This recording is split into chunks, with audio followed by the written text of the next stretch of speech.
Okay, welcome everybody to another edition of Double Crossed Radio. Somebody sent me a text message here. Going to be one of our guests tonight. So I forgot where I was for a moment, but I'm in the Jefferson Republic, and we're going to have another issue of Double Crossed Radio. Tonight, I am not with David and not with Drew. The different things came up. It was relaxed out there. No coup has happened. We expect Drew back next week, and he's going to be doing this solo for a couple of weeks while I'm on a short vacation. So I'm give him some time to spend with his wife because of this. And we have an incoming call, and I'm supposed to go here. And we have one of our guests have just joined us, and the other one's going to join us in just a moment. And we're going to that. Okay. And let's see. Hey, this is Vince. Hi, Vince. This is Chuck. Doing? Good. Just a moment here. Good to talk to you. Yes, and then we should also have Joan Lewis. Are you there, Joan? Not yet. Okay. She may be still answering her call. So tonight we're going to be talking about the stand at the Bundy Ranch. It's probably one of the more historic events that's happened in my lifetime. And if any of you doubt this, you weren't paying attention. I think what I'll do is Vince, you were there, as was Joan, and she's trying to get hooked up with us here. So while we're kind of waiting for her, I can maybe help her with some chat here. If you could kind of describe the events that took place on Saturday, and then I'll pull her in during your description for people, and then we can go over some of the conditions that started this and all that other stuff afterwards. Is that all right? Yeah, you bet. Okay, I got here last Friday. I've been back and forth. I was here all day. All afternoon. Friday, I was up all night and up all day. So I'll just start with Saturday morning. I was up there on stage. I shot some YouTube, so check out What Matters V. Easley, and I've got some unique perspectives there with some interviews. I was up on stage and I filmed Cliven Bundy. He said Gillespie come up, and he's all like, all smiles and politicking, and all. And so Cliven, he says, well, I'm not here to negotiate. I'm here to help you get some legs up on you and help you along your way if we can. And he says, what you're going to do is you're going to go get them guns from them agents, and you're going to bring them up here, and you're going to put them at the flagpole. You're going to open that land up for where they closed it off there on the BLM and several other things. And he said, you've got 1 hour. Well, give them an hour, and they said, well, it's been an hour. I reckon we ought to give them 5 more minutes. So that happened. He says, basically, saddle up and let's go open them gates and turn them cattle out. And everybody loaded up. Pertinent to everybody. There was probably a few hundred here. I'm going to say right here there might have been 500-600 people. The day before there was about 300. It dwindled over Friday night and then built back up. Now, it's shaping up right now to be a lot of people. There's going to be a big party up here tomorrow. I ain't sure exactly if it's a victory celebration or what, but it's lining up for some big ordeal. Where this is going, there's a lot of debate. But let me get back to Saturday. We got down there and shut down the interstate, and I was not in the very front of the line of getting there, but when it come down to it, I stepped out in the interstate, and I had a sign up that said media. And the highway patrol stopped that one lane of traffic that was trickling through and let me come on over. And I tell you, I was looking at the metro over there, and they're lined up like a gauntlet. And I thought, well, let me just step up there and be the first out in front. And I went over, and I didn't know what was going to happen, whether they'd, taser me or mace me or, throw me to the ground. That, the highway patrol were awful gentlemanly. So I decided to make my approach to Metro, and I was shaking so bad I dropped my phone. I'm not kidding. To be in here, it was really something. Well, about that time, after I'd asked them a couple questions, they wouldn't answer except for not to advance any further. Somebody says, "They've got him pinned down under the bridge." Everybody beeline that way, and I was sitting here left like, oh, now what I do? They kind of made my retreat, went down yonder, and went down the interstate, and what a sight to see. If anybody ain't seen any video on that, you go to my timeline on Facebook and go back where my cousin posted some. He was right down there on top. I stayed up on top of the overpass right there underneath the bridge. It's pretty steep down there, and I got arthritis pretty bad, and I thought, I might go down quicker than I wanted and not be able to get back up. So I stayed right there. But I'm going to tell you what, these Lion Cowboys, they advanced, and people from all walks of life were there. I mean, old and young. And thank goodness that was the case, because otherwise I think, it might have turned bad. I'm really thankful that there was level-headed people there on both sides. So I've got to commend SWAT and the Cowboys who maintain the order. There's a lot of varying degree of people here from various beliefs and backgrounds, from Christian to non-Christian to right wing, left wing, constitutionalist. There's any number of constitutional sheriffs and peace officers and 3%ers. I've not quite figured out what that is anyways, but there's a lot of, militia and stuff. And now my personal opinion is they probably have professionals in here. I've seen some people that moved with, real professionalism, like a mercenary. Now, I don't know that to be a fact. It's only conjecture, but I really think that we really got off lucky that there was not one of those people here to take that first shot and initiate the bloodshed. And there's been a lot of people make some very good points that perhaps some people may indeed want that to happen. Richard Mack, the sheriff, former sheriff out of Arizona, he said there need to be some women and children up there that, their blood be shed. So, boy, how do you stand on this? Would you lay your life down for freedom? And I know I would. Is that what we should do?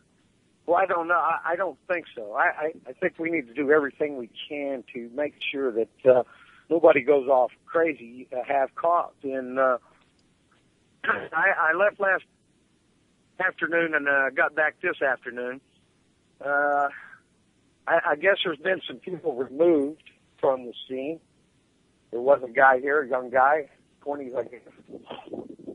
And he may have been a rowdy. I don't know, but he was asked to leave. So there is a self-policing out here. There is militia that are maintaining patrol. There's observation posts and listening posts set up and standing guard night and day. So I really don't think anything's going to happen very soon. I just don't. I think this will be a waiting period, I know Metro's on down the interstate, maybe 30-odd miles, and they're just kind of hanging back, They've not made any encroachment on anybody here. It's kind of go west out here. People are walking with sidearms. They've got have their weapons here. And there's not really, like I said, from all I've seen, there's only been, somebody that got a little loud, and they were asked to leave. So there is a desire for order and no rabble rousing here. And there is Vince, pretty much a consensus. Vince, I do have this question. And then you were there, so I'm going to trust what you say over what I hear reported somewhere else. But there were reports from other sources that had cameras there, that I'm kind of meaning InfoWars, that they had them zoomed up on people, with the, magnifying their vision so they could, zoom in on people. And they said that some of some of the BLM people there that were the armed people were kind of acting like they were very scared. They were shaking. And I don't know if that was the camera shaking or the people shaking. Sounded like that everybody was kind of a little nervous and on edge, but I was shaking. I was definitely yeah, I would shaking have been very too bad. if I was there. But, so did you see any of that on the other side? Were there some people there that definitely were not really into this? Well, Metro, they had, like I said, they crossed the crossover between, north and southbound I-15, between the Bunkerville exit and Mesquite. They stood abreast and, maybe, 30, 40 foot abreast, and, that's who I had approached. And they were, flinching, there's no emotion other than, I wouldn't if I were you. When they said stop, I was pretty sure they meant it, so I did stop.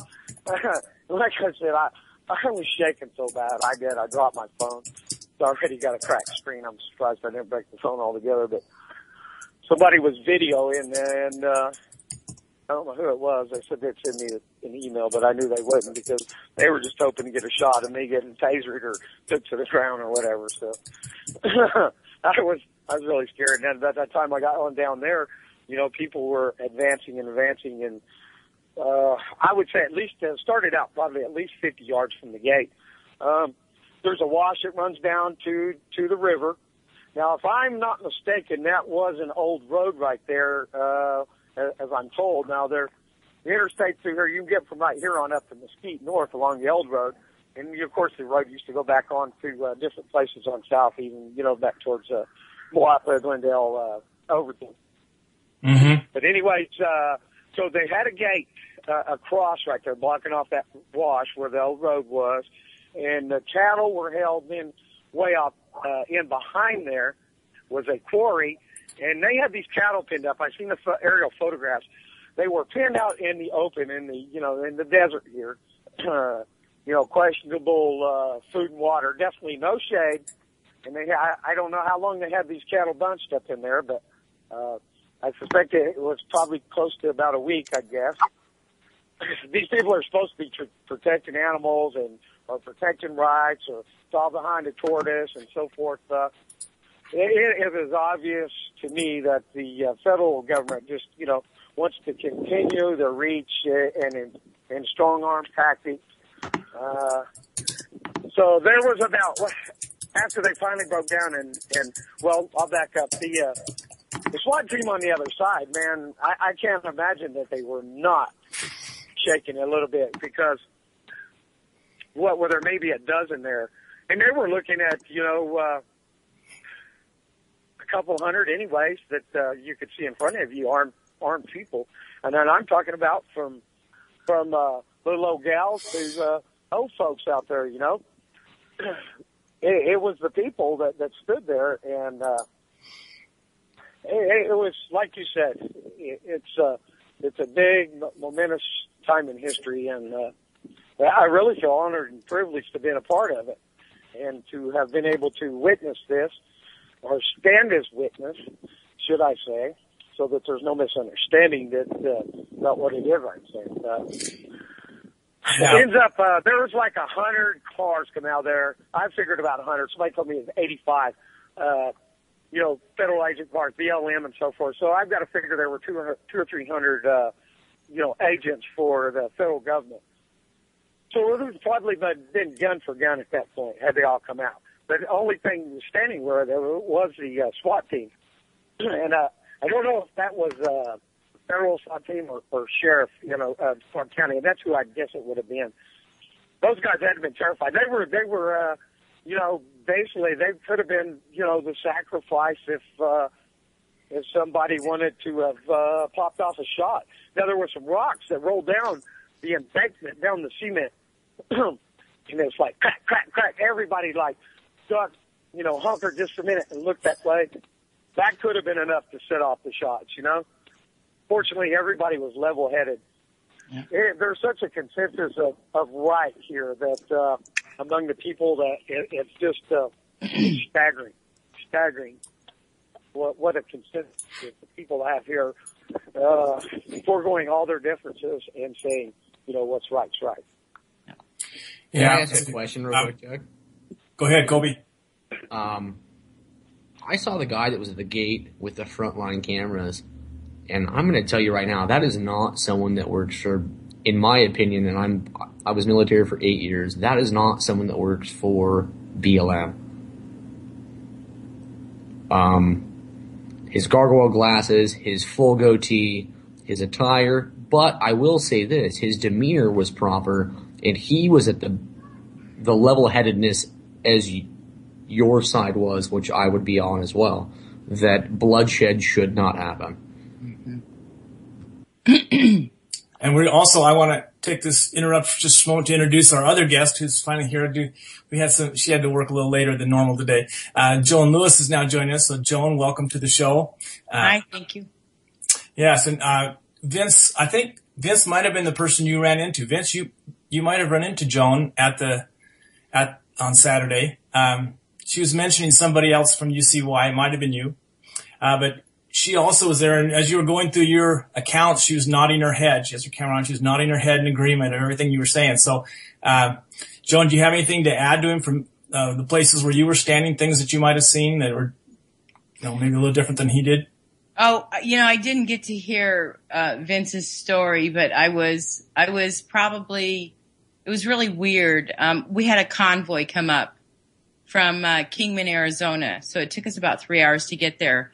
When we arrived, the sheriff was on the stage with the Bundy family. And so we watched that exchange. And then I jumped in a vehicle that had to turn around. So we jumped in the vehicle, about 5 of us in this vehicle. And then the driver thought it was unsafe that people were in the back of the truck. So then we had to pull over and put people in the front of the truck.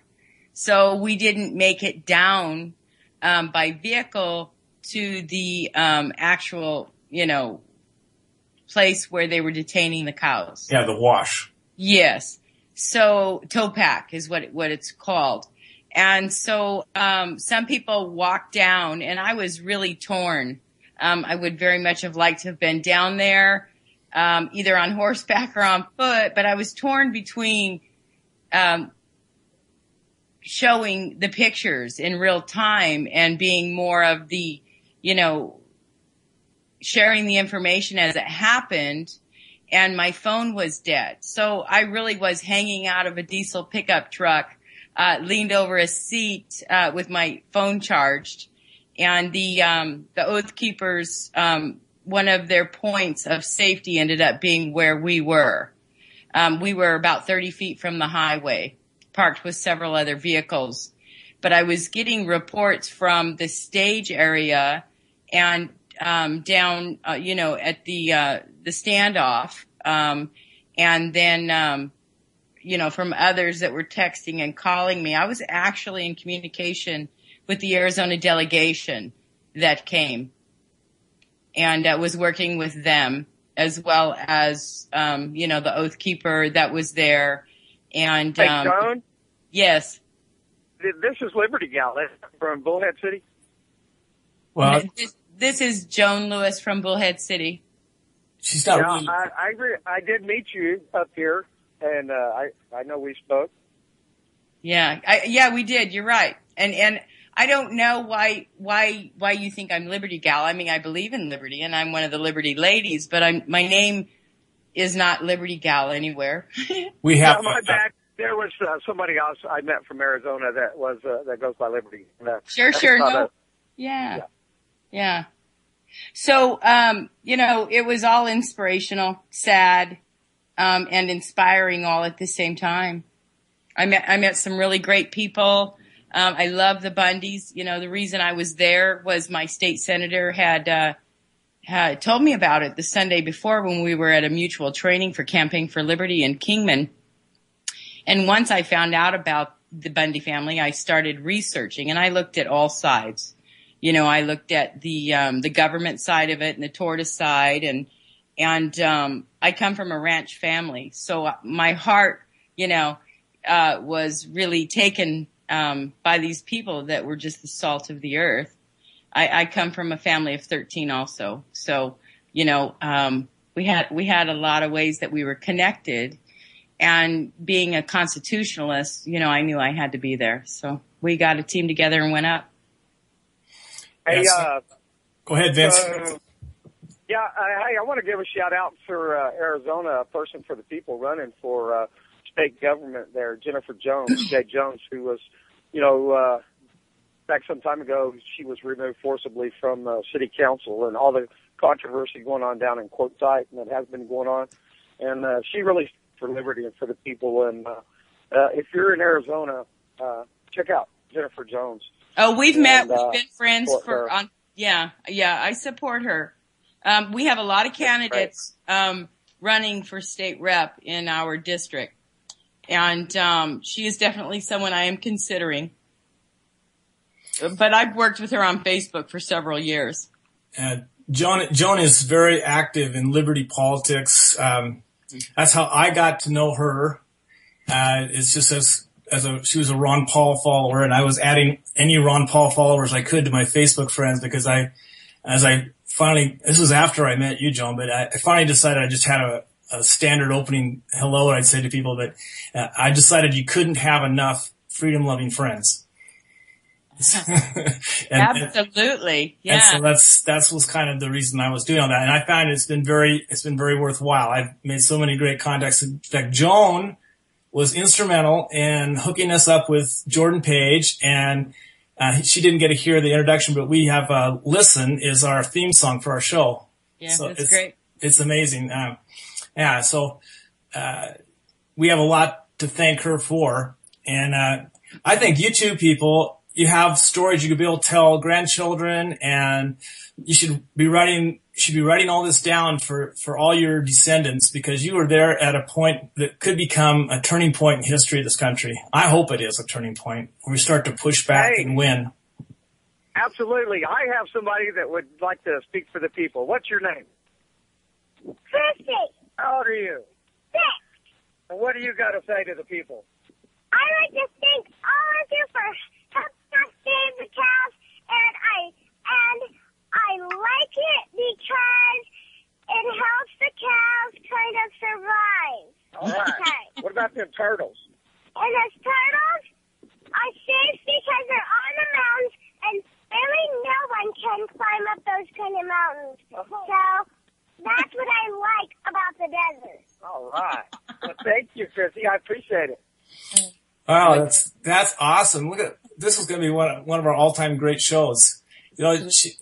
She's right. And turtles, they actually are benefit from the cattle being there. The cattle provide food for them. The water that they provide for the cattle waters plants that they eat. It's really they benefit from that system that's been developed there, and they're probably are growing in numbers even as the BLM is trying to get rid of them because they're in the way for all their plans for that land. So, and they've run out of ranchers to shake down for money to support all their turtle saving efforts. So now they're just killing them. Anyway, Joan, you had some things you wanted to share with us too about some of the things that are maybe solutions to the problems out in the West. They're not just in Nevada, they're not just in Arizona, they're in every single Western state. If you're west of the Mississippi, you're under attack. Absolutely. There are 11 Western states, which there is a plan for a 11-state Western state coalition to get our state lands back to each state from the federal government, which would give us all back our water and mineral rights. So what I've been referring people to is a website called the American Lands Council. And I listened to a representative out of Utah probably about 9 months ago and learned about this website. So while I was on site at the Bundy Ranch, I talked to as many people as possible and told them about it. And really all of this is, in my opinion, tied to Agenda 21. And I've done a little bit of research, and a lot of research actually, and a lot of people have also shared their research with me. And, I heard a story today, and I haven't had time to research it, but I believe it's the Shoshone Indians in Nevada also had this problem. And unfortunately, the only way they resolved it was by having the United Nations work on their behalf, which was really disheartening to me that that's the way, that they end up having to fight the battle. And I believe the reason the battle exists is because of the United Nations and Agenda 21. But I'm assuming that because they made it, more of a, a Native American issue, that, the United Nations, which promotes Native American issues in a very twisted way, I believe, they utilize that and won. I just don't like the approach. One of the things that I've also learned, and I'm really uncomfortable with and sad for Nevada, is their state constitution. I've done some research on that as well. And unfortunately, the federal government wrote their constitution when they became a part of the Union. And I actually have it pulled up here.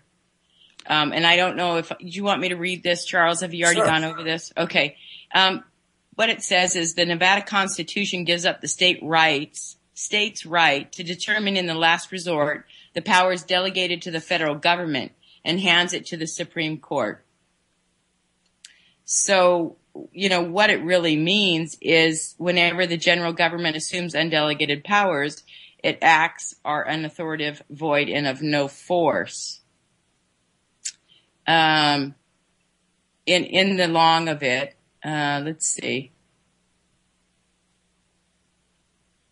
Oh, I had it set, but I don't see the simple reading. But what people need to do is actually just go look at the Nevada State Constitution and find out why they have a problem and why California's constitution is similar. Yeah. In that when they entered the union, with stipulation was they had to give up a lot of rights to land that wasn't claimed. But this land had claims on it. So that would make it possibly a little different. Yeah, absolutely. Hey, Doug? Yes? Hey, before I go dead on my end, would you like to hear maybe from, I'll ask these guys if they'd like to speak, basically, citizens that are the militia here. And let me ask these guys if they'd like to say anything. Hey, fellas. How you doing? Hey, you guys want to say anything to the people? We're broadcasting live on UCY.tv. I wish I could. Yeah. Would you like to say a word to the American people?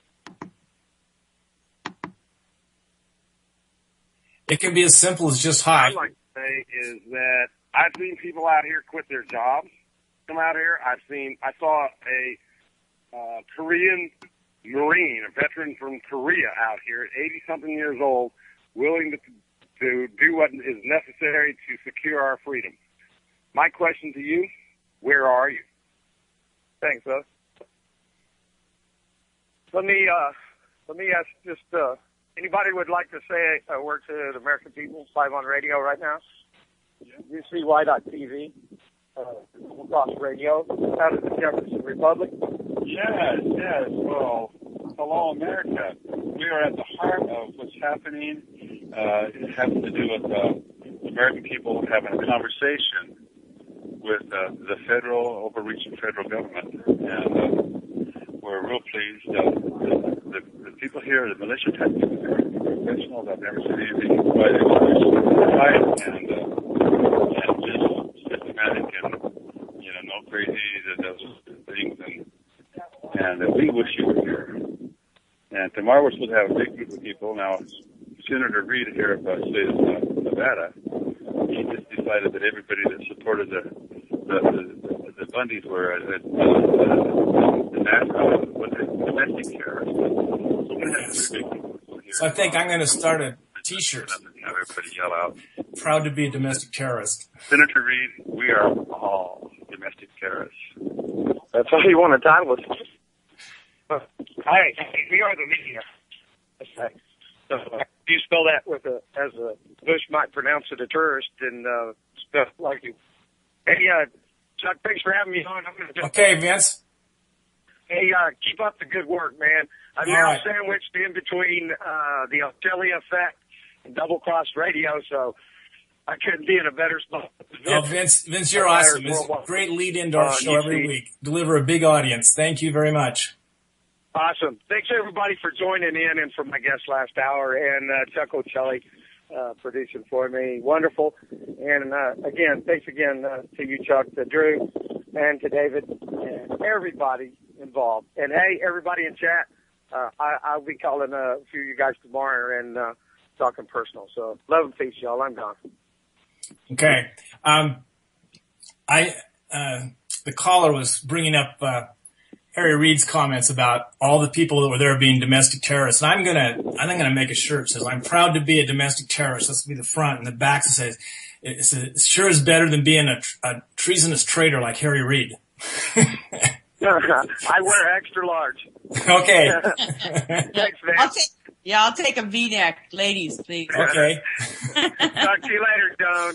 Nice talking with you. You too. Appreciate it. Bye-bye, y'all. Yeah. I've got low tattoos. I'll take a V-neck too. Okay.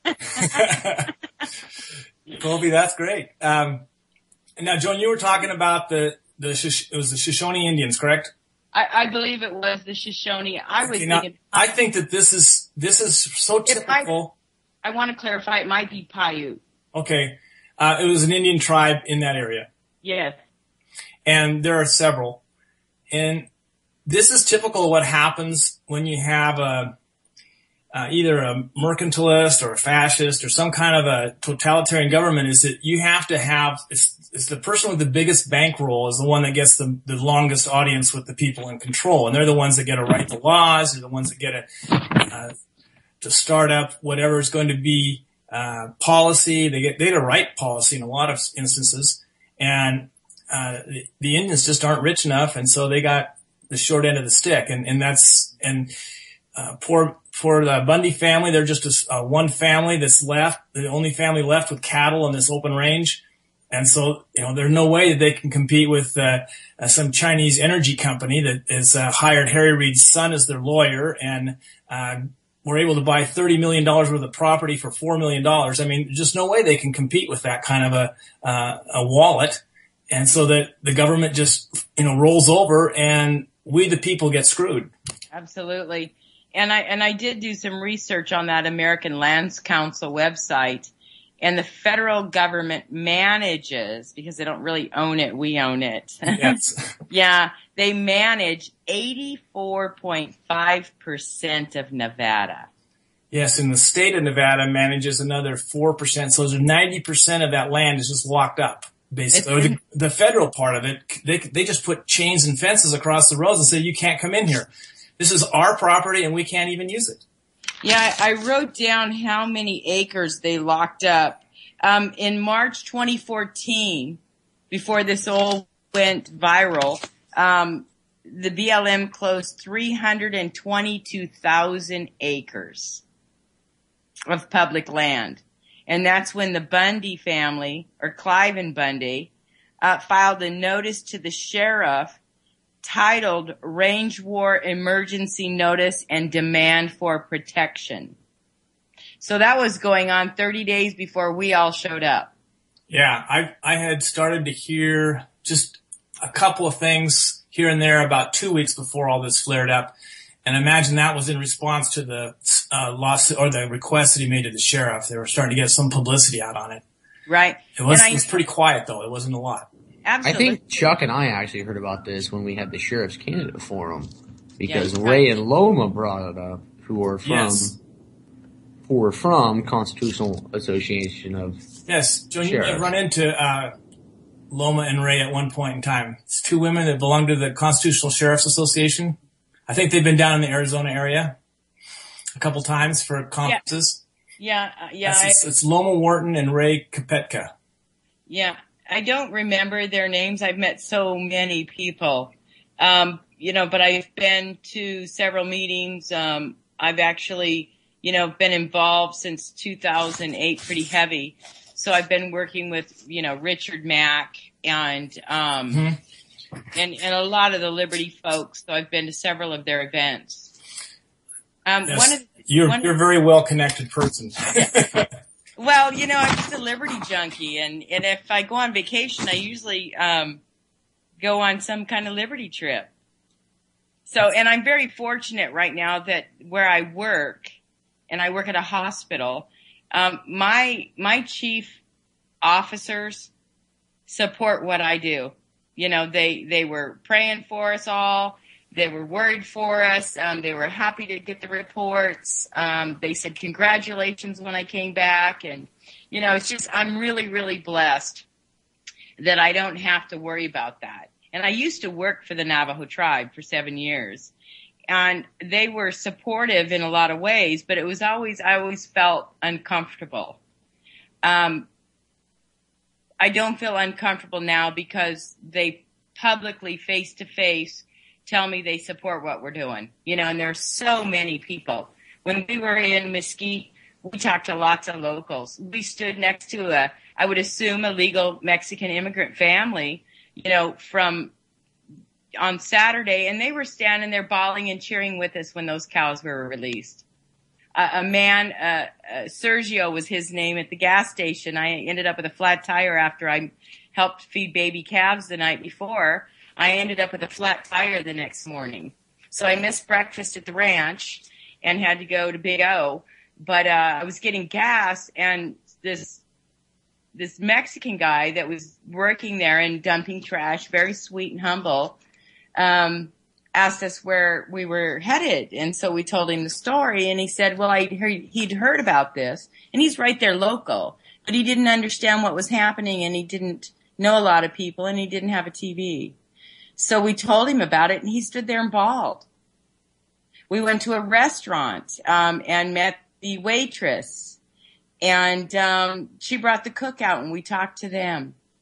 Some people are very confused about what happened even locally. So this is a function of the mainstream media just would not cover this. Fox News had something there, but they had no live feeds, and they had hardly any coverage. I don't even know why they bothered to send this guy, other than to say they were there. Yeah. I actually was, I was with Fox, the local Fox TV station, feeding baby calves with the family. I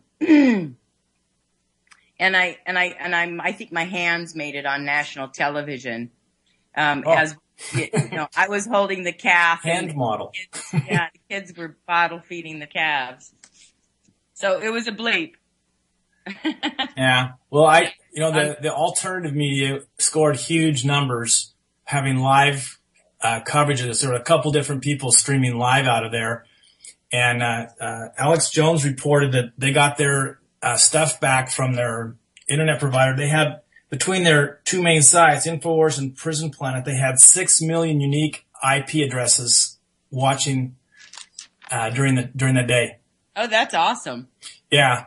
But one of the things we were talking about this the last 2 weeks, we've been talking about a lot. And one of the things that we brought up was that we're going to win this thing if we can convert enough people to the truth. If we can just bring the truth to them and get them to see it through their own eyes.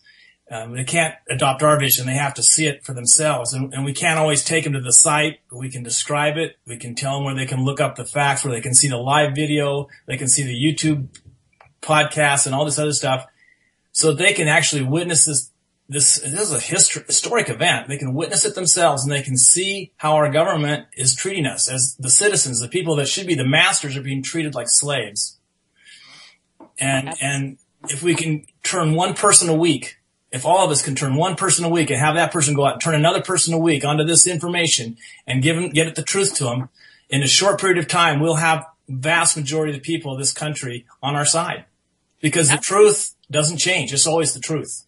Spread the message. That's right. And that's why we started the radio program about 2 years ago. And I'm just so happy to have this. And I wish Drew and David could be here tonight to just share this. This is a great show we're having. And this was talking about what was really, this is probably, in my mind, this is it was almost the equivalent of Lexington and Concord. It was that dramatic of a standoff. And, I would just thank God that no blood was shed. Yeah. I should have probably talked to you maybe about having more callers call in that went with me. But I know Stuart Rhodes interviewed Patty Lewis, and then Michelle Arnett went with me as well. And those are two local women that went unarmed voluntarily and stood on the front line. And they were elated. That takes a lot of courage. I don't know what I would do. I think I would want to be there, and I'd be thinking, oh man, I have a wife, I have people depending on me, and then I got to think that, if you don't take a stand now, it's going to be harder to take a stand tomorrow. Absolutely. And that's why I was so torn. I was kind of hanging my head, because I didn't go down on the front lines, and I was so torn on, where is my proper place right now? Where should I be? Hanging out of this pickup truck and reporting it, or, down there with the dead cell phone. I have good insurance, so that wasn't an issue for me. I had plenty of burial insurance, and and my will is just fine. That wasn't an issue for me. I was never afraid. I was just torn. No, I wouldn't be afraid to die. I think that this is a cause that's worth dying for. There's a lot of things I wouldn't risk my life for. This is something I think would be worthy, and maybe I'll eventually be down there.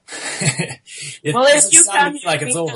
Yeah, I am actually just kind of on standby. I'm going to go to some more training for constitutional government in Flagstaff, Arizona on the weekend, and then I'm going to go down into the mountains and see my family in the Payson area, and then I'll be back. But after Easter, I'm on standby. If they need us, we will go. Now, any of you people that are listening, you can also sign up to be on standby. The Bundys have a Facebook page for the Bundy Ranch, and I think there's directions there how you can sign up via your cell phone to get text messages when they want to have you show up, and they'll send you a text message. This is a good way to get good information that isn't a rumor mill. It's only things that they can verify. It isn't going to be everything that's happening there, but everything they tell you is going to be the truth. Right. And they obviously. I'm actually on that one, and I haven't actually gotten a text message update. I've gotten two text messages telling about the party tomorrow. Good. I've gotten those ones. I've gotten nothing else. Okay. Well, I think they're limiting it, and I think that's really, really smart.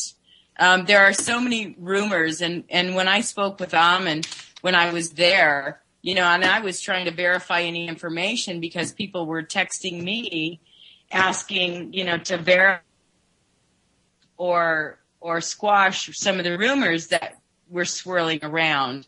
And Amon, it's very frustrating for the family. Yeah. Because of all of the rumors, and really, we just need to see what the family wants and what they need, and work there and wait to see what they want. Yeah. Here's some of the things that were in the rumor mill that they didn't ever verify. I've gone through and researched some of them myself. One, cell phone service was just non-existent, I guess, on Thursday. I don't know. That was not true.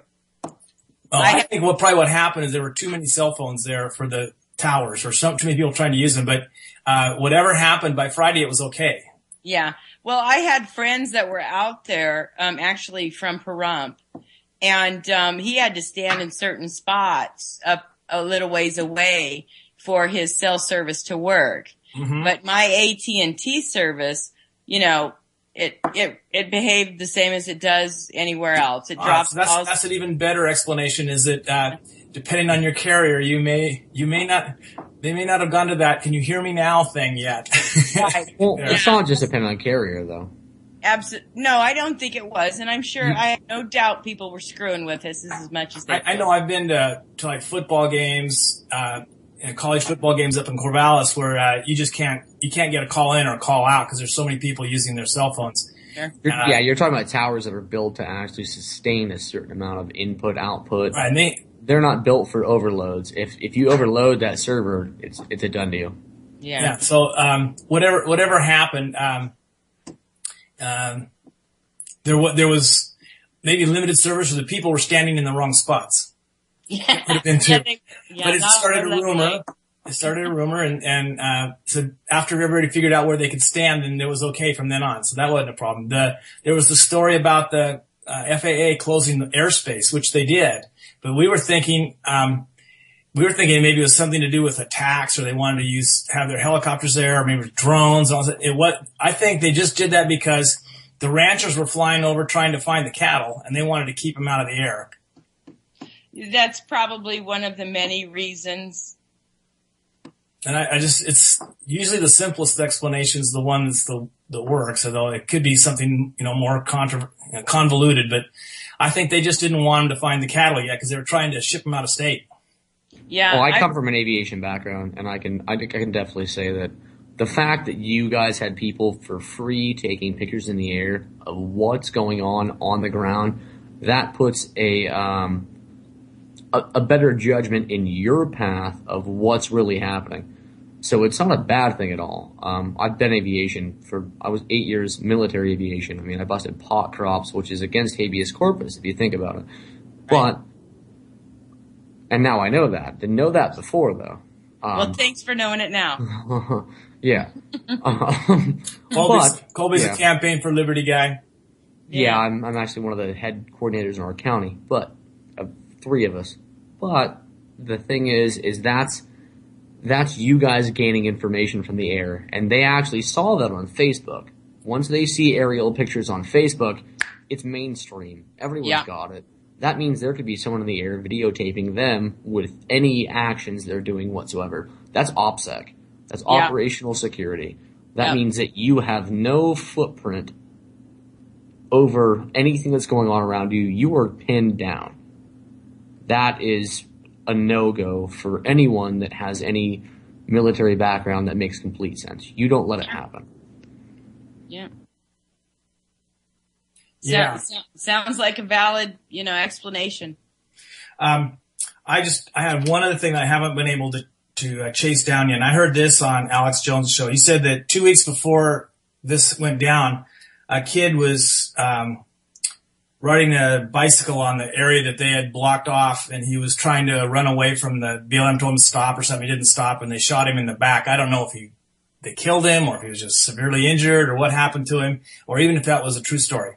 I believe that's a true story. I'm not sure how it happened, but it was mentioned during the press conference. Okay, so that I will say that's a confirmed thing, but we don't know the details of the story either. But it's still, I just think that riding a bicycle on these lands shouldn't be a death sentence. Oh, it's horrific, and that's really, more important than cows. And I'm a rancher, but that's terrible that people don't think, and I should be researching it, and I'm a little ashamed that I haven't done more research on that particular shooting. But you're really, ultimately, to me, that's more important. This human life. Yeah, it doesn't seem like it's a death penalty violation of the law. No. And we're giving the people with the guns who are, I don't think they're really sworn law officers. We're giving them the power of judge, jury, and executioner. Well, and I'm not sure, but I believe I read that they really do not have the authority to carry guns, which Cliven, pretty much tried to point that out during Saturday. Ron Paul pointed it out. Yeah. Well, Ron Paul's always right in my mind. But Cliven did a miraculous job of being an actually good guy in this situation, because he didn't just give an hour; he actually gave an hour and 10 minutes. He called for another 5 minutes because of traffic, and then he called for another 5 minutes just because it's a chaotic situation and he might not be able to control it as the sheriff in that point of time and get it done for the guns to be placed a flagpole. I mean, that man did a justice as a person with giving leniency and saying, I'm not here to dictate. I'm here to say, hey, there's things that happen. So let's give him some justification in time because it is a hectic situation. Absolutely. And he is so patient and humble. And he also he's negotiating with the sheriff who is a friend of Harry's, and he has to know that already. And he still is being polite and cordial, and he's not giving in on any of his positions. He's telling the sheriff what his duty and responsibility is. He's kind of laying it on the line for him, and the sheriff is kind of agreeing. But as soon as Cliven withdraws, and the sheriff's he's probably sweating at this time. He's saying, "I can't do this. Harry will kill me. If I don't do this, maybe the people will." Yes. Well, yeah, and the people. And that's what happens when you make a deal with the devil, Sheriff. Yep, that's right. Well, Harry had just given Sheriff Gillespie a National Sheriff of the Year award 3 weeks prior. Picture, yeah, this is so sweet. It's horrific. I bet you that's not on his wall. That picture's not on his wall in his office. Oh, I'll bet it is. I bet he's got a plaque. I would bury that thing. That's gotta be one of the most disgraceful things. That guy, just being associated with Harry Reid it's not a good association at all. Anything else you want to add? This has been an hour. It's gone by like in 10 minutes for me. It's been so interesting. And I'm going to get on to property rights next. Anything else you want to add here? I just want to encourage people to, make sure you understand Agenda 21, and the American Lands Council. Please go to the American Lands Council. It's tied to our state rights, our sovereignty, our mineral rights, our water rights, and most, people don't understand that it's also tied to our education dollars. Yes. Read it. It's a total domination spectrum. Absolutely. Thank you so much for having me on. Before she goes, I want to confirm or deconfirm a couple of things. Okay. I've been in communications with people that I believe are credible. At this point in time, most state militias are on the ready. Yes. Most people that are oath keepers sworn in are on the Get To site now. Okay. Oath Keepers website itself has been under a cyber attack. I've heard that. It's not an unconfirmed. It's confirmed. It's a confirmed. I've attempted to go to oathkeepers.org and it does not work at most times of the day. Okay. I'm a night owl, so at night I can get to it if I want to. But Okay. On there it was confirmed that Oath Keepers are on the ready, or if they would like to be, en route. Yeah. Yeah. Stuart Rhodes requested this himself via podcast also, and I'm not going to name drop anybody that was doing podcasts, but there's a couple Okay. people that are doing podcasts. So, Yeah. Well, yeah, I encourage anyone that can to go. Please go. And if all it is checking on your neighbors, go check on your neighbors. and I will confirm this one thing. I talked to Jordan Page personally last night through instant messaging and said, "Hey, are you going to be the Bundy Ranch?" And he's like, "Dude, if I wasn't having a kid, I'd be spending every dime." Absolutely. Yeah, I know he would. I'm going to name drop. I'm one of Jordan's godmothers to one of his children. So I chatted with Jordan this morning, and we have a baby anytime now. Yes, and I think he's going to probably write a song about this. Well, certainly. I hope so. Yeah, me too. Yeah. I wish somebody would get Willie Nelson down there. Yeah, I tried to we played a little bit of Jordan Page music, Saturday night. Unfortunately, it wasn't the ideal songs chosen. So I didn't have control over it. They borrowed my CD, but I didn't have control over the songs. So, anybody there have an opportunity to play some of Jordan's, songs, please do. Yeah, I mean, the Message of Freedom's a good one. Listen's an awesome song. The Reckoning is an awesome song.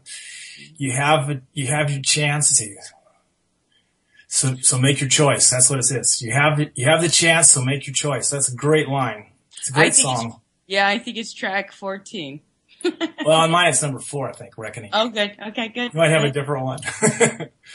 Anyway, Joan, it's been a pleasure having you on tonight. And just wish you good luck and good fortune in all your dealings with Liberty Movement and spreading liberty in the southwestern part of the United States. And you're just an awesome force. I'm always going to your Facebook page to see what things that you're sharing there, buddy. And I get I would say 1 or 2 things a week that we repost on our Facebook page just from you. It's just, you're just awesome. And we really like our association with you. And I hope that it's a mutual one that we're good for you too. Well, thanks. I'm humbled and honored. And Joan, if you don't have me on Facebook, I'm Colby D. Olson. So I will find you, Colby. I'm on Chuck's page. Okay, good. Okay. Well, you can stay on and listen if you want, or if you have other things that you need to get done, it's okay. And you can go now and we're going to start talking about property rights. And all you people out there in chat, don't go home now. We want you to learn about some of this stuff, because just because this happened to the Bundys doesn't mean it isn't going to happen to you. That's kind of how they act. They pick us off in small groups. They go after one guy here and small group of people there. And when they get it to the point where they think they've got it, so they have an irresistible force, then they just slam their door shut on everybody at the same time. And I don't think we're too far away from that point in time in history.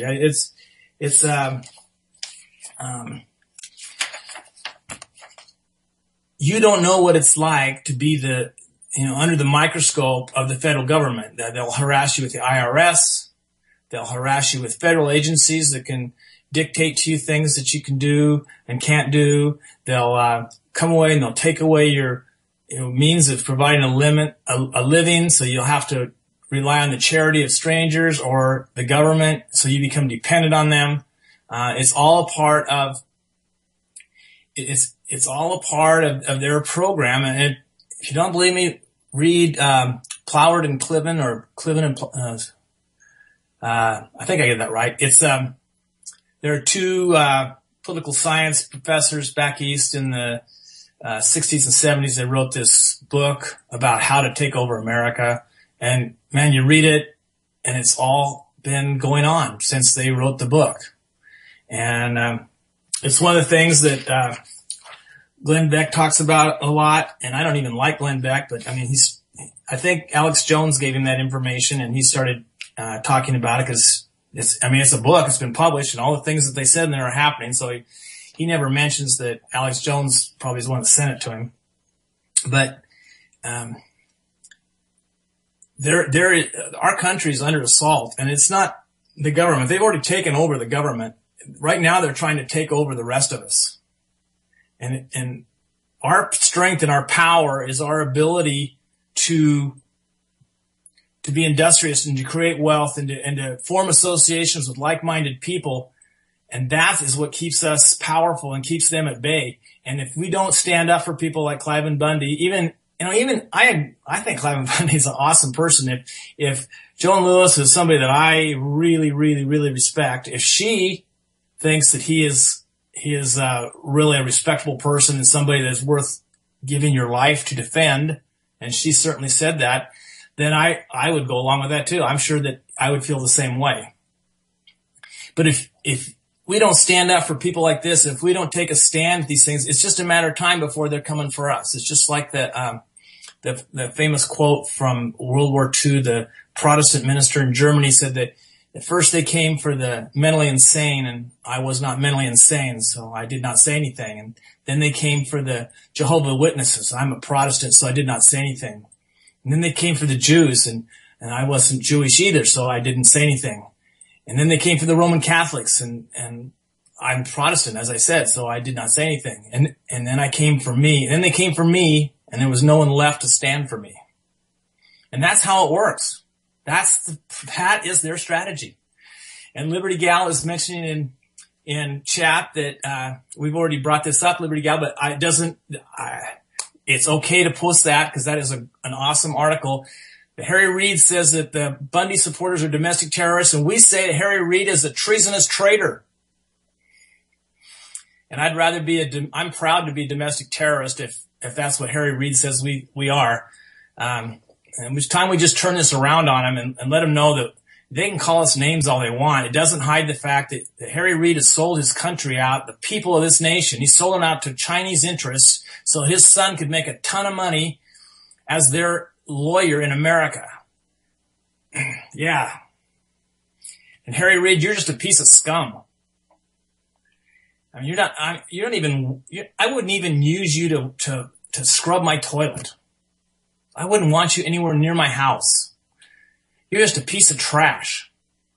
And you guys in China, I doubt that any of you listen to this radio show, but if you're listening to our podcast, you're checking out stuff because I said something about Harry Reid, you guys have to be out of your minds to trust a person that would betray his own country.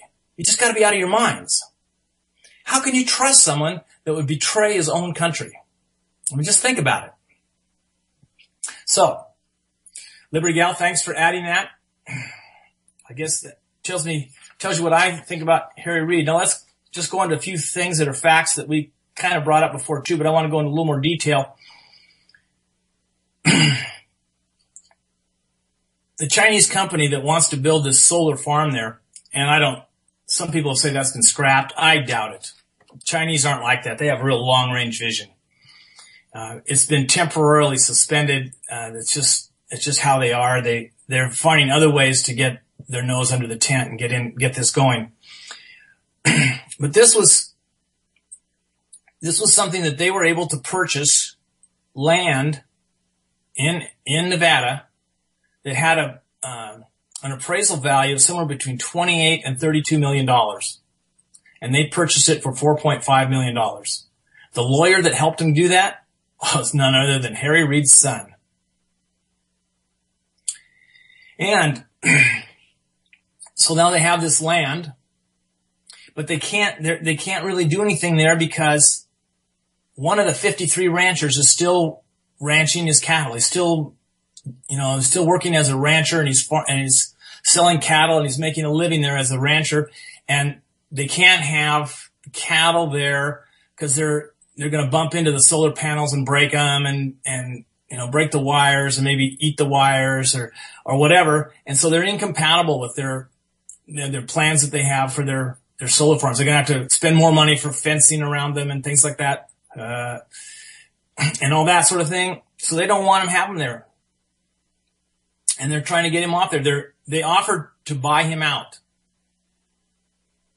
They recognized that he had the rights to the water, grazing, access, improvements that they had made, and the right to make improvements on this land. They had all those rights.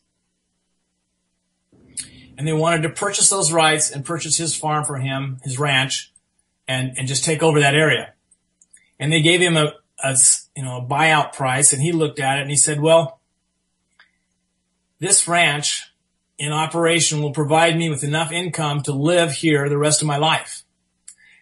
The amount of money you're offering me, I couldn't live on that money for the rest of my life.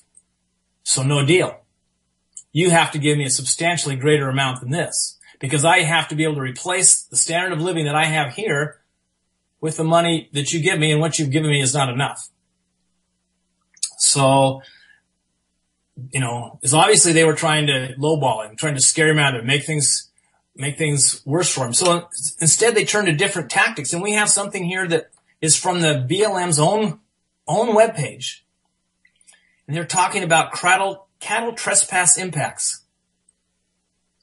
And first of all, notice how they use the language, cattle trespass. Now, as I said before, Cliven Bundy had the rights to graze his cattle on these lands. And where did he get these rights? He got these rights in 1877 when his great-great-grandfather stumbled onto this property and found a spring, and his horse that was pulling his wagon, he unhitched the horse, and the horse went over and took a drink out of the spring, and that was an improvement on the land by his horse taking a drink, and he had water rights. And then the horse ate some of the sagebrush around there, and he had a forage right. And then he homesteaded some land that had even better spray, and that's where his ranch is now. You've probably seen some pictures that were on the YouTube channels. It's very grassy and green. Now that's his ranch. They actually the Chinese company wants to use that as a when you set up these solar panels, you're making some disruptions to the environment. Well, they're going to use his ranch as an example of how they've made it one area pristine to make up for the area that they've, just covered up with all these solar panels. The person that made this other place pristine is Cliven Bundy and his family, the generations that have lived there. That's another reason they're trying just to run him off. But anyway, the BLM posted this on their website. And it says cattle trespass impacts. Cliven Bundy has no legal authority to graze cattle on federal lands in the Gold Butte area, including Lake Mead National Recreation Area. Now that's not true. That's a lie. He has the right to do that, and they know it. The U.S. District Court of Nevada has permanently enjoined Cliven Bundy's trespass grazing, ordering him to remove his trespass cattle from public lands inside and outside former Bunkerville allotment, including the Lake Mead NRA, before December 2013, and stated the U.S. is entitled to seize and impound any cattle that have not been removed by the judicially imposed off date and that remain in trespass. So, they had a district court that did not allow his evidence, that took everything that the BLM said as truth and ruled against Cliven Bundy. I think the judge was probably bought and paid for. It doesn't matter what they said. The law is on Cliven Bundy's side. And you can have a crooked judge. Taking something to court only works if you have an honest judge. And this judge appears was not honest.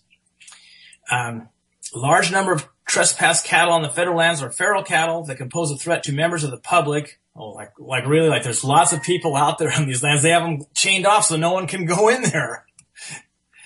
Or traveling over the federal lands. They have cattle guards on all the road crossings so the cattle don't go out there on the roads.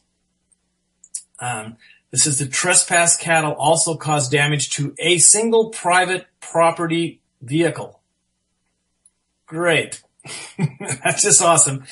And that's makes it worth doing all this other stuff that they're going to do. So, going from what's been said, anyway, this was on the BLM's page, and you say, well, big deal, why is that significant? Well, the guy that's in charge of the BLM, his name is Neil Kornze, Kornze. Neil Kornze is the former senior advisor for Senator Harry Reid. Now, doesn't this just get more and more convenient? So we have Harry Reid, his son gets to be the lawyer for the Chinese energy company that wants to put in the solar farm. They get to buy the land for about 5% of what it's worth. And then his former senior advisor, who's not that old, he's like 35 years old, and he's worked for 8 years for Harry Reid, so he's like 27 when he went to work for him. So he's probably, most of his life in politics has been under the influence of Harry Reid. Man, that's worse than being under the influence of drugs. And this guy is probably just a rubber stamp for whatever Harry wants. Well, he is now in charge of the BLM. He's the guy running all these ranchers out of business. He's the guy trying to get rid of Cliven Bundy. This thing they had posted on their site shows that they have malice towards Cliven Bundy. It shows that they have a motive, and that they're trying to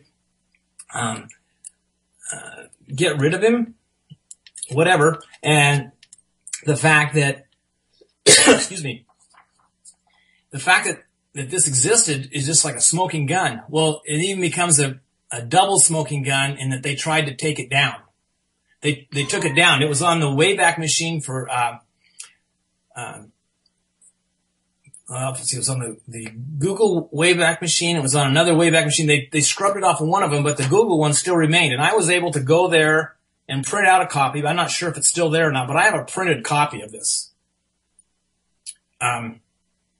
And this printed copy says, that the BLM was they had an agenda to go out there and get rid of Cliven Bundy and his cattle ranching and run him off this land. They're going to put him out of business and get him in bankruptcy so that they can,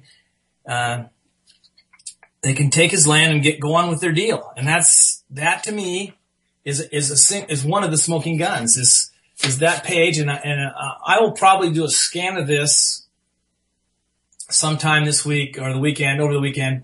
I have a decently simple smoking gun, actually. You can what? I have a decently simple smoking gun, actually. Okay, Sorry, is my sound not coming in right? Sure, go ahead. Okay. This is an excerpt I've read. It was published in 02/04/2005 about cow pies. American Rancher is the one that published it, and it was February 4th, 05. I can post a link down there, and it's in aginfo.net. Cow pies. You know, pie is my favorite dessert. It turns out pie is a favorite food of a lot of insects. I'm Jeff Kean, I believe would be the pronunciation. I'll tell you all about pie in 1 minute. I like all kind of pie. Sorry, the spelling in here is horrible, but it's actually a really good little document about things. Pretty much, to break it down is that, I'll just break it down in paraphrase. It'll be a lot simpler that way. The desert tortoise actually watch these cow pies because of the fact that a lot of the insects they eat are drawn to them. And in the desert heat, a lot of the insects are beetles or subtypes of worms, things of such nature, grubs, you know, whatever's going to come to Fly them. maggots. Yeah, things like that. They'll eat that, and that's a substantial amount of protein for them in a very desolate environment. And I've also seen another article besides this one, and I could post a link to this in the chat. I'll do that right now. Plus, but it's the windmills and the wells that they've started and the water system that they've set up for the cows. It brings a little bit of water to some vegetation around there, and that is also beneficial to the tortoises. Well, the water systems that they had that was actually proven to be taken out, and that was also posted on the Bundy website, by the way, Yes. was in the back of that dump truck. right, the one that his son, like a bull ox, got tased 3 times, and either himself or other people ripped them out. If you haven't seen that video, go find it. That kid was a bull. Yeah, that's the one where the guy comes up, the BLM guy comes up behind the woman and body slams her on the ground. This is a woman who's like 52, 53 years old. She's recovering from cancer. She's about 5'3", 5'4", just maybe 130 pounds. I don't think she was that much, man. But he body slammed that woman, and then he drove, because that happened, his ATV in the way of the dump truck so they could find out what was in the back. And they pretty much caused a distraction, which was actually pretty intelligent, by the way they did that. But this kid took 3 sets of tasers, and either himself or someone else knocked them out like a bull. He just stood there, strong and proud. I mean, he's not a little boy, but I tell you what, that's a lot. I mean, I've seen the bad end of a taser for training, and good luck. Yeah, it's doing what he did. He was bleeding. I'm not life-threateningly or anything, but it's definitely pretty painful probably for a couple of days. Taking that electric shock, though, I mean, that's a magnitudinal force that you're not going to reckon with most of the time. And for him to stand there adrenaline pumped and just take it 3 times, I mean, that's an unhuman feat almost.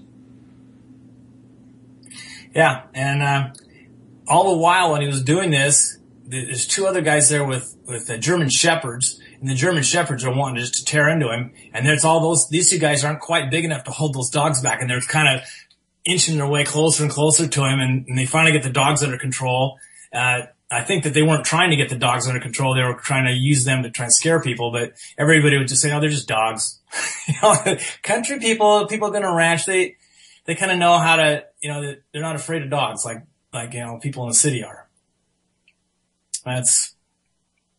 So anyway, dogs calm down, and then the whole thing kind of calmed down. The people said, "Well, we're leaving anyway," so they just got out and left. But it's all they wanted to know is what was in the back of the dump truck, and they wouldn't let them look. That just tells you that they're trying to hide stuff. They could have avoided all that physical violence, all that that whole thing by just saying, "Oh, we took apart your cistern." That kid though, he played a really good distraction. I'll tell you that. Yeah.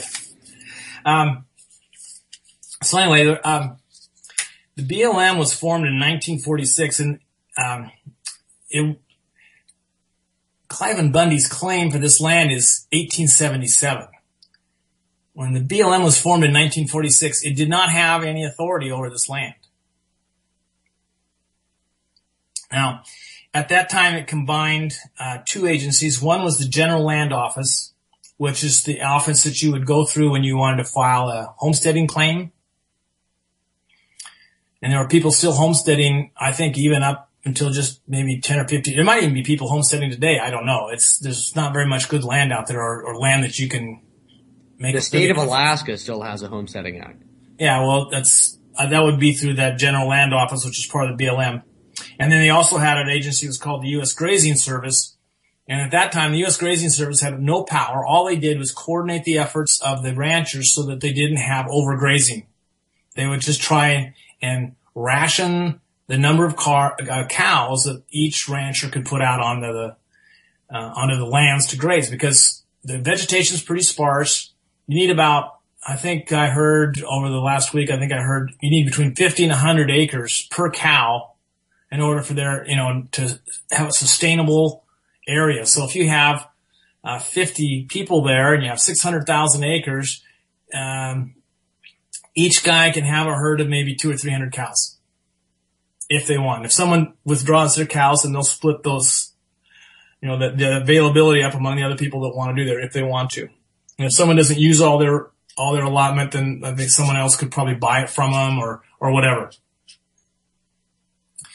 But that was how it worked then. They were just trying to be there to keep people from having disputes. They had no power. They were just trying to help organize people so they could work together so that, they wouldn't waste their energy trying to, and overgraze the area and ruin the stuff. Miner Dave reminds us in chat that they also have, the BLM also has, control over mineral rights on a lot of these lands, but that came later. That was not in 1946. That came in 1976. So you got to think about that time frame, though. I mean, Montana itself still has a Blue Book docket law that if you are harming or stealing or hurting livestock, you're lynchable. Yeah, it is actually on Blue Book docket. In Jackson County, if your dog chases cows, they just come out and kill it. It's just that's how it is. I mean, there are still laws out there that say you can't.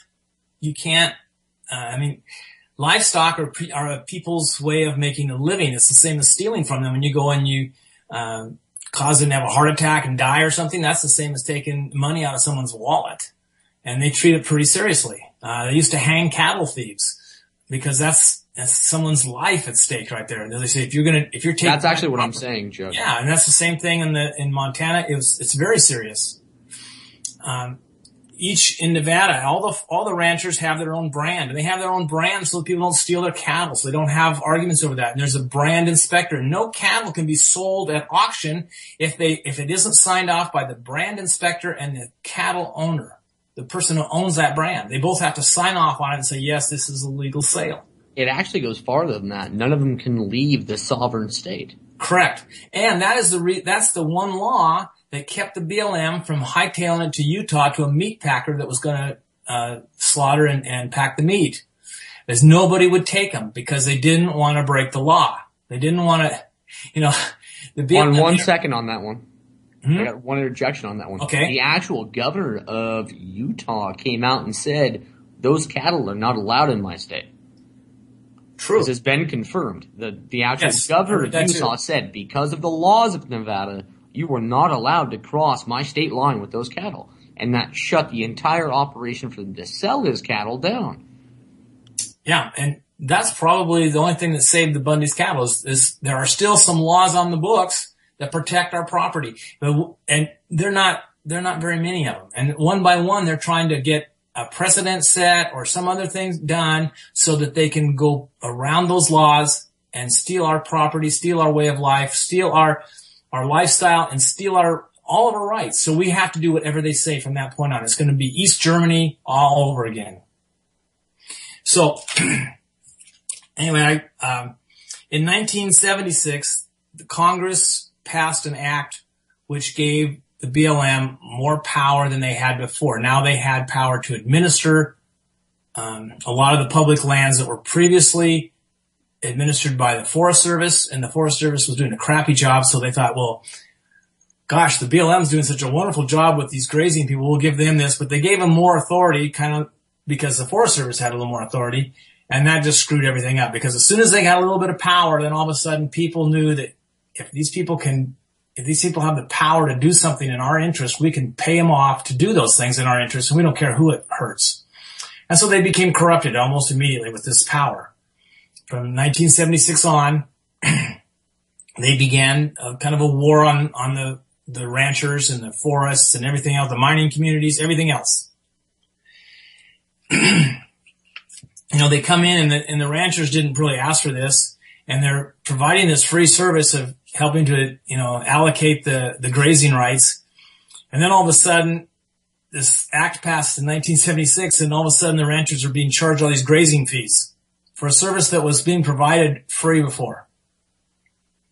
And I think maybe the ranchers may have done a few things. They may have had to have a small portion that they had to donate to some fund to, or they got taxed for something that part of their taxes went to supply the salvage for this. But once they had more power, they had to have more staff.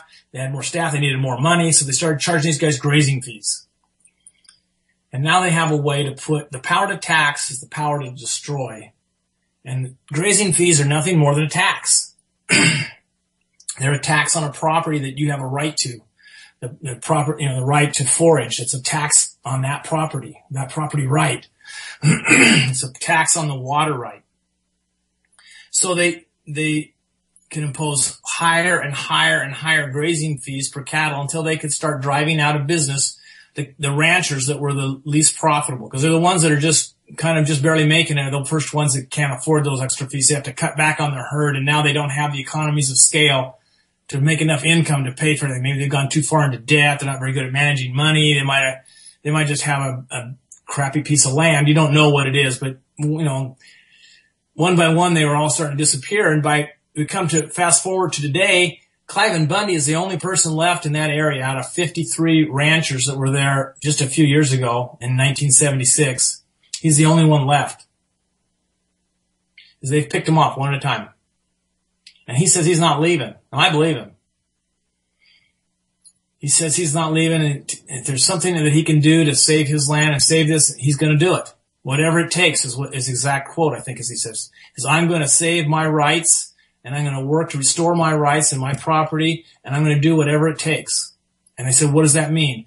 He says, it means what I said. I'll do whatever it takes. That seems pretty clear to me.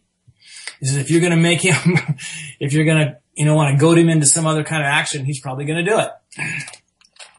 So, anyway, Chuck, you pointed me towards those two articles today about the wetlands rights, and I think that's a really good topic that I could touch on locally that would really actually locally hit in the minds of the people that are listening to it. Yeah. I have a book here. I'm just gonna read you something out of this book. It's hard to find. I think there's a few places online. I've looked today, and this book is available for $1.99 plus about $4 shipping. So you can get it for about $6. And it's a hardback. It was written by Joseph Farah.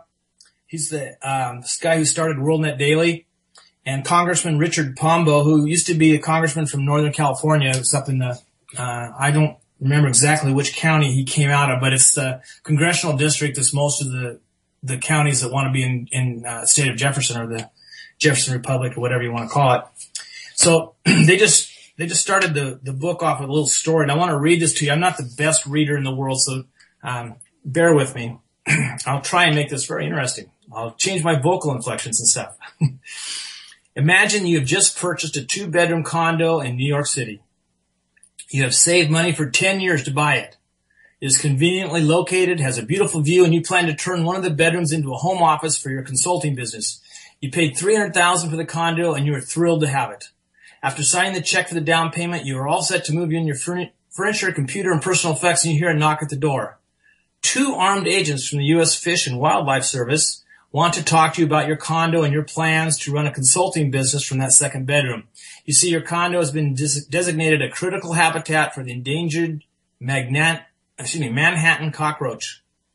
Yes. The Manhattan cockroach once roamed freely all over the island of Manhattan, but human activities like the construction of high-rise condominiums, subways, and roads have reduced the habitat of the cockroach by over 98.5%. Their numbers have fallen drastically, according to a study done by the New York University graduate student in his apartment on 43rd Street and 9th Avenue.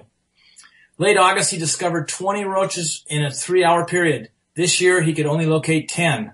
From this data, he requested that the roach be listed as an endangered species based on a 50% reduction in its population.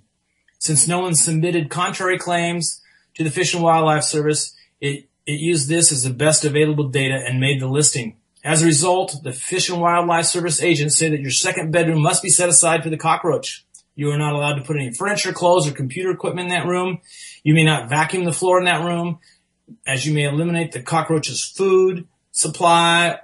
If you enter the room, you must be careful not to step or harass or intimidate any roaches that you might see. Turning on the light suddenly, for instance, frightens the roach and causes it to scurry away. If you do any of these things, it will be considered an unauthorized taking of the roach, and you will be prosecuted to the full extent of the law, which would be a year in prison and a $100,000 fine for each harassed roach. In addition to setting aside your second bedroom for the roach, you must also allow for a navigation corridor through to your kitchen so that the roach may move from one habitat to its next nearest habitat. That's the bedroom. That's the office. What's going to be the office to the bedroom of the family next door. The agents inform you that the family next door used a vacuum cleaner in the roach's habitat, accidentally sucking up 5 roaches into the vacuum cleaner bag. The Fish and Wildlife Service brought charges, and when the family fought it in a prosecution in court, the government subpoenaed their tax returns, immigration records, old car rental receipts to see if they were good citizens. The family soon complied with all the provisions of the Endangered Species Act. Being a good citizen yourself, you agree to these conditions, believing that you can live in harmony with one of God's creatures. Weeks pass and you notice the roaches are not content to remain in their habitat or in their migration corridor, but tend to get out into your grocery shelves. Your children are afraid to move around the condo, and the smell from the second bedroom is getting pretty bad. Since you cannot operate your consulting business from home, you rent office space, but the prices are so high, you soon have to give it up. You decide that your condo is not worth the trouble and decide to unload it. You go to a real estate agent and put up for sale, but discover that since your condo was declared a critical habitat for the Manhattan cockroach, no one wants to live there. The best available offer is $25,000 from Save the Cockroach Association of Manhattan. That's SCAM. SCAM is a nonprofit organization that buys up cockroach habitat. It bought your next door neighbor's condo for $25,000, sold it to the federal government the next day for the original pre-habitat price of $300,000. If you find this a bit on the unethical side, just before you take up the $275,000 loss, your upstairs neighbor's waterbed breaks and floods your condo, completely annihilating the population of roaches. Believing it to be a sign from heaven, you begin to mop up in order to begin your life anew. When you hear another knock at the door, there you find 2 armed agents of the U.S. Corps of Engineers, and it appears your condo has just been designated a wetland. Okay, so obviously this is a made-up story, but it's all too real for some people. And Kobe, go ahead and you tell your wetland story. I don't have a good wetland story. I have 2 good articles that you pointed me at. One was where a man and his son spent, 3 years in prison, federal prison, as felons because they bought a property, were given permit, and were allowed to build a house, their dream house, on a property had a back permit, on the East Coast. A legally issued permit from the county. They brought in fine sand to make a actual structure for the house, and all of a sudden the EPA showed up and said, oh, that's a wetland. Now think about this locally. Where have we seen this? I know where we've seen this. Oh, wait, I live there. It's called White City. Yeah, the vernal pools. We have seen the fairy shrimp, which is an endangered species. I lived in a yard with a backdrop of my backyard being a beautiful white Mount McLaughlin, and a field, and beside that was these multi-level structures that everyone likes to put in because we have to put us in small boxes. I mean, Agenda 21, yeah, that's stuff that the government does. The biggest problem that I saw was that before, the property behind my yard was a protected wetland until the county wanted it. Now, attached to this wetland protected fairy shrimp endangered species property was the sheriff's department functions in White City, Head Start, federal funding library, and this brand new park. They were supposed to put an amphitheater. They were supposed to put in, they did put in a track. They were actually supposed to put in good grass. They got contaminated grass with lemon mustard seed, some weird stuff that grows like 8 to 12 feet tall. So every 4th of July, they cut it one time, and it was supposed to be just straight grass fields. Well, they screwed everything up. But before that, it was protected wetland. Now, mind you, I lived there before they transformed this land. But the problem is, you weren't allowed to do certain things with your land because of the fairy shrimp. Because the fairy shrimp are protected. So what the county did was they brought in a backhoe and a dump truck that could hold things of waterous value, and they dug this land up, and they put it in the back of a dump truck, and they took it out to, I believe, Agate Lake. I don't know where exactly they took it. But the problem is there's all these fields around here that actual people that own them could pull this environmental, quote-unquote, wetlands BS with. The problem is the only time that it gets erased is when what happens? Camp White, where is it? On a wetland. Well, we can't expand that. The EPA says no. We can't add another hole to the golf course. We can't add another building to the VA whatever they call it facility and actually do that because it's on a wetland. Every house that goes up in White City is on a quote-unquote wetland throughout the winter, spring, and fall. And I'm going to let clue everybody in here. These vernal pools, if you have them around your house, you probably call them mud puddles. They are mud puddles, yes. That's all they are. My neighbor's got one. My neighbor's got probably a 3-acre property behind me. And he's got one of those little pools, and he came out here with a backhoe this year, and he tried to cover it up. Nobody said anything to him yet. But they've come out here, and they've messed with him on his well. And that's the next thing they're coming after, man. It's the wells. They want to tap your water. They want to charge you taxationally for how much water you're pulling out of a well. And they're actually coming out in this land out in White City isn't really the best for a well because it's the old internment camp / closest to the West Coast base that's in the mid-south region between California and Oregon. I mean, it was an old World War I, World War II Army base at that point in time. But, I mean, there's ranges out here. And apparently you're not supposed to use lead, as they say, for weapons because it contaminates the soil. But we're perfectly fine out here on the soil. Yeah. Oops. Do I have? Oh, my mic's on. I want to kind of go back to this story we started this on. Not a story, really. This is actually happened to this man. And that man's name was O.C. Mills. And some of you may remember him. This thing we were talking about, the sand, 19 loads of building sand, and he got arrested. He got sent to federal prison for 21 months. This happened in 1986. He came to trial in 1989, and I remember this going on. He had appeals during the Clinton administration years, and that's about the time I got active in things. I was kind of a neocon prior to this, and I'm ashamed to admit it, but I was. I kind of drank the Kool-Aid a little bit, but it's possible to recover from that. So I'm a recovering neocon. Anyway, he was in jail for 21 months with his son, And when he got out, he began to remove the sand as he'd been ordered to do by the federal courts. And he got it back. He'd taken all the sand out. And then they said he had to go 11 inches more.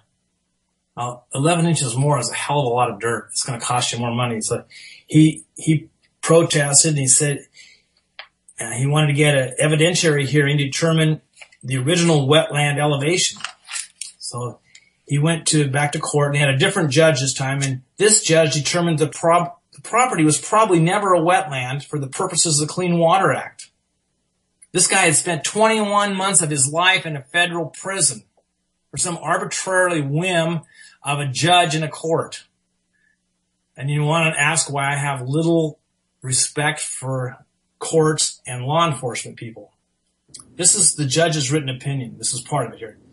He says, OC's case presents the disturbing implications of the expansive jurisdiction which has been assumed by the United States Army Corps of Engineers under the Clean Water Act. That was a George Herbert Walker Bush program, by the way.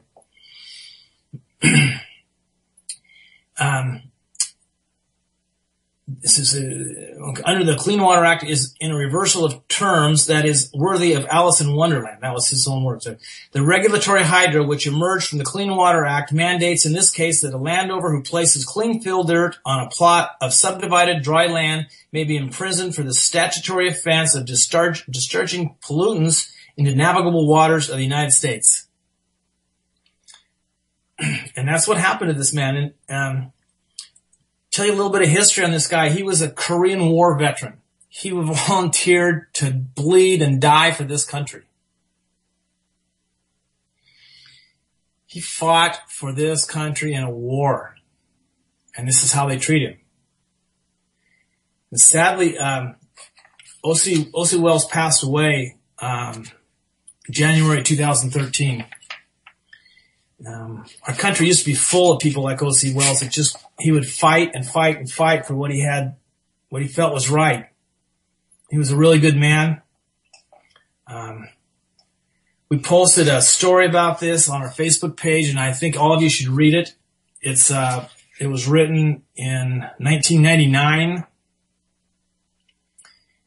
and Henry Lamb is the guy that wrote it. Henry Lamb was one of the original contributors to WorldNet Daily. He was an awesome anti-UN guy, a freedom activist, and I don't think he's with us any longer either.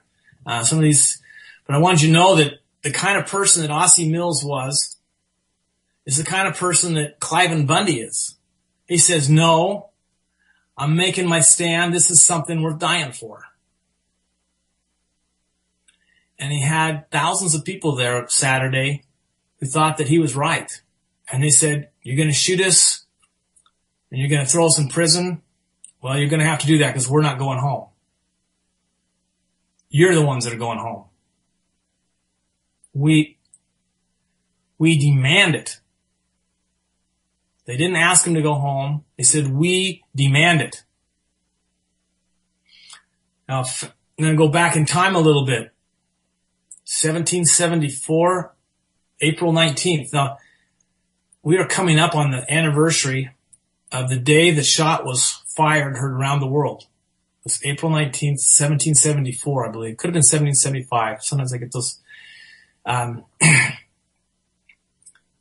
Lexington and Concord, they arrive, and there's 81 men assembled on the green in Lexington, Kentucky. Lexington, Massachusetts. Kentucky wasn't in existence at that point in time. And so they're up there at Lexington Green in Massachusetts, and over 800 British redcoats come marching down the road. And it's about 4 o'clock in the morning, and it's foggy as they live close to the ocean. So they get fog like you get on the ocean because you have it's where the warm air is meeting the cold air, and it forms a fog layer. So they're kind of walking through the mist, and they can just kind of see shadows moving, and they can hear them marching. And they're standing there, and the commander, he says, stand fast, don't fire until fired on. If they mean to start a war, let them fire the first shot. Words kind of that effect. That's probably not the exact quote. I want to tell you, I've been to I've been to Lexington Green. I've been to the place where that happened. I've seen there's a rock there that memorializes the people that died there that day. There weren't very many of them, but I think it was about 13 people were killed, most of them by gunshots to the back. And I think the thing that they died for was probably worth dying for too. And I think this is the same kind of thing. Our government has grown too big for its britches. We got some comments in chat that need to be actually addressed. Yes, there are. The people, you guys are crazy if they don't already know who all of us are. They know who you are. They know everything that you write on your emails, everything that you do on your Facebook page, and they know everything that you say in your phone conversations. They know in your text messages. They have people that go out there to just go to your place of business to kind of make sure that you're legitimate. You're not just making stuff up, that you really feel that way. They know who you are already. I can put this into perspective, honestly. It's, there's a lot of people that I know on here that'll be like, don't talk to me about that on Facebook. I'll talk to you about it in person or on the phone. You think they don't know sorry with my language, but, do you really think they don't know who we are? We're the ones that post on Merkley's page in opposition to Merkley or on anything that vindicates us to post against something to show, and we usually do it educatively, most of us, and they know who we are. You think Facebook's not here for a reason? We're talking about someone that signed on to Bill Gates' billionaire scheme where they donate all this money to save humanity. But Bill Gates' first pitch when he's on a show is, through vaccinations, we're going to degrade the population over the years. How are you going to do that, sir?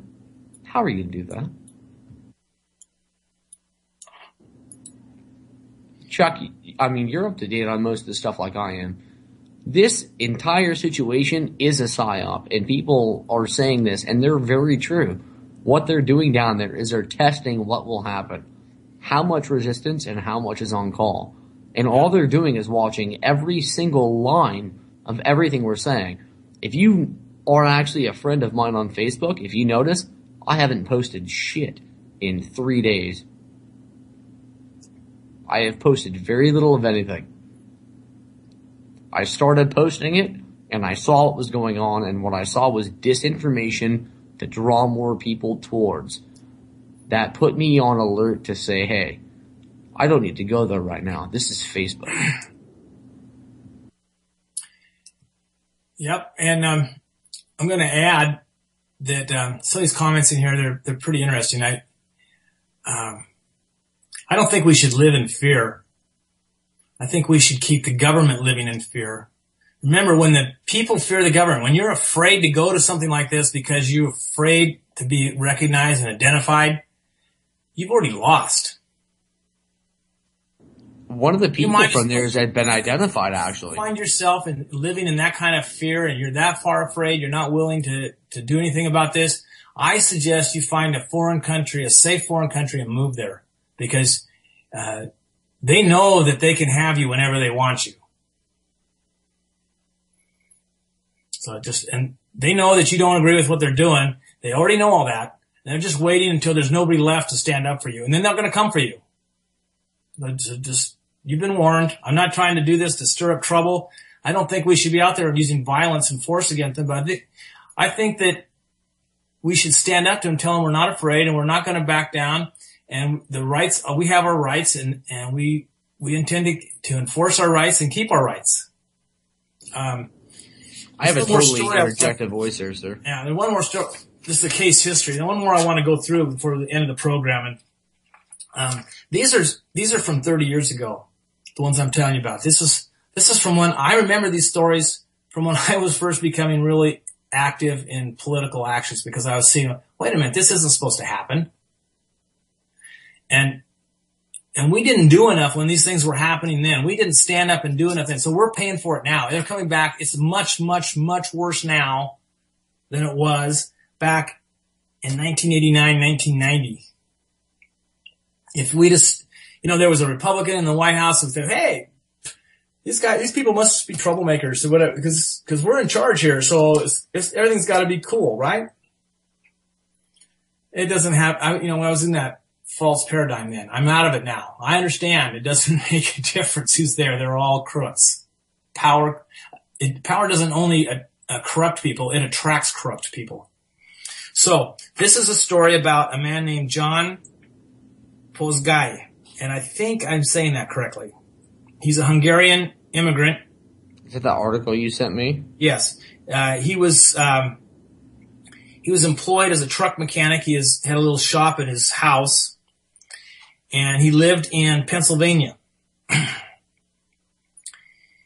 And across the road was about 14 acres of, basically it was a garbage dump. People had used it to dump all sorts of things. There was a tire dealership down the road, and they had thrown away all their old tires there. There was all sorts of old and rusting auto parts. People throw away old appliances. There's just a bunch of crap and junk there. So he had been saving up money.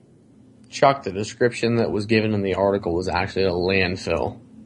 Yeah, but I don't think it was a planned landfill. I think it was just one of those dump sites that people just go and dump their trash. We have a few places like that around here where people finally post signs that says, no dumping. That's why, because, people think, well, if someone else dumped here, I guess I could too. But anyway, he ended up being able to buy this property, and he wanted to develop it and put in a better shop, a place where he could actually have more than one bay, so he could work on more than one car at a time, one truck at a time, and he could actually do more things. He could, he'd be doing long-term projects where he wasn't shut down when he was waiting for a part to arrive. He could work on something else while he's waiting, that sort of thing. It'd be very helpful to him to make his business more profitable. He had to clear enough land to be able to, pour a slab and build this the way he wanted to. And in order to clear the land, he had to get rid of all the garbage. So he got rid of all the garbage that had been thrown in this landfill. He took it all away. He cleaned up a really bad landfill all by himself at his cost. He didn't charge anybody. He didn't go to the county and ask for help or anything. He cleaned it up by himself. But it actually wasn't a landfill. It was just a property where no one was maintaining it, and they were dumping shit. Yes. Okay, so he bought the property in June 1987, and he started to remove all this stuff. Meanwhile, the Environmental Protection Agency and the Corps of Engineers paid several visits to his site, claiming the dump site contained some wetlands and therefore required a permit from the federal government before fill could be placed on the land. The site, however, wasn't listed on the Department of Interior's National Wetland Inventory map. In addition, Mr. Pozgai claims that local officials who coordinate the permits program with the Corps of Engineers indicated no permit was needed if clean-filled earth, that's like sand and dirt, was placed on the property. So the people in the government told him, it's okay, this doesn't apply to you. Just use really clean-filled dirt and it'll be good. You're making it better. Well, the federal authorities were, they get paid by how many people they can convict, not by whether the convictions are, legal or lawful or anything else. So they set up cameras and surveillance things, and anyway, they ended up having him arrested and they taken to trial. And the trial took place during the Christmas holidays, December 26th to 30, 1988. The lead prosecutor, this is U.S. Assistant Attorney Seth Weber, who was so confused by the Clean Water Act's requirements that he himself mistakenly thought that Mr. Pozgai needed a National Pollution Discharge Elimination System permit from the EPA, which is required for factories discharging waste into water, rather than a simple fill permit from the Corps of Engineers. If an educated prosecutor, this is a lawyer who has standing with the bar, if this person doesn't know what kind of permit is required to have there, how can we expect anybody to know what kind of permit is required there? But the jury was instructed that the things they were witnessing on the film and the videos that they supplied as evidence in court were a crime. And the judge let that go. And it wasn't a crime. This guy was not doing anything criminal at all, but they were told that was a crime. So they had no choice but to vote him guilty of committing this crime, which wasn't a crime. Putting clean fill dirt on your own property. Well, anyway, at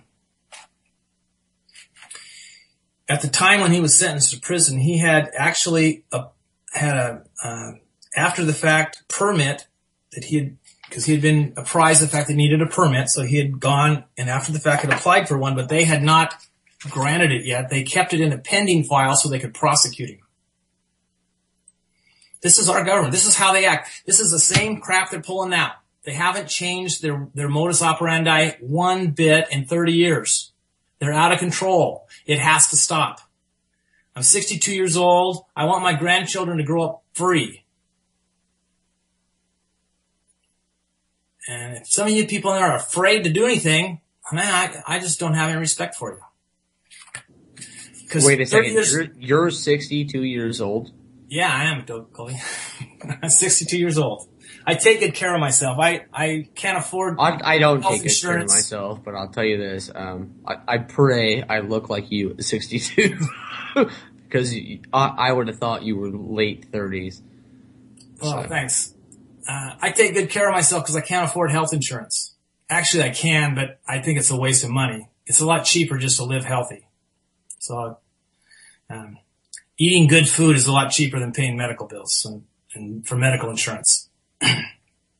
So, that is kind of some history. There's this book I told you about, This Land is Our Land. It was written by Congressman Pombo and Joseph Farah from WorldNet Daily. This book is an awesome book. When I read this book, I was so mad I could have punched my fist through a wall.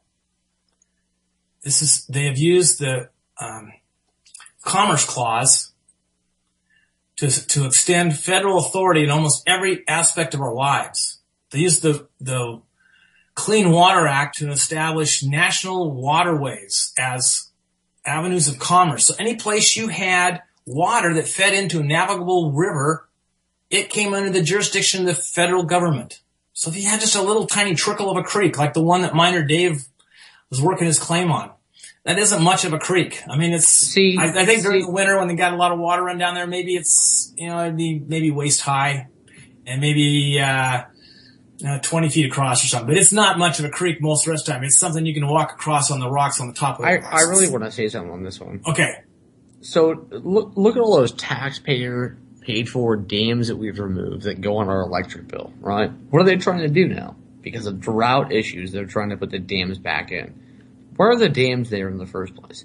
The dams were there to sustain water so that we had hydroelectric, which is a what?